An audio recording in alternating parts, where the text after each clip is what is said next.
Hello, little friends. Today, I have a special poem for you. It's about the journey of a tiny gossip. Let's begin. In a small, quiet town where whispers are few, lived a rumor so tiny, not much bigger than you. It started one day in a classroom so bright, when Timmy told Sally, who gasped in delight. From Sally to Lucy, it flew with a rush, then Lucy to Bobby, who told it in hush. Each whisper grew louder, each voice added flair, until everyone knew, though it wasn't quite fair. The gossip grew wings, it flew, and it soared, changing its shape as it spread and explored. From ear to ear, it traveled with glee, leaving behind tales like leaves from a tree.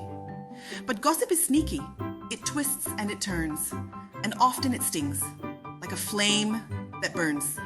It can hurt feelings and break a heart. So be careful, dear friends, before you impart.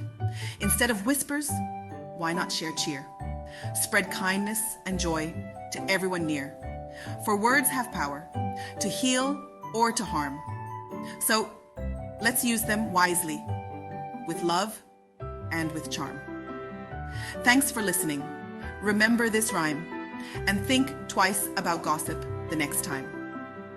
Bye for now, sweet friends. See you next time.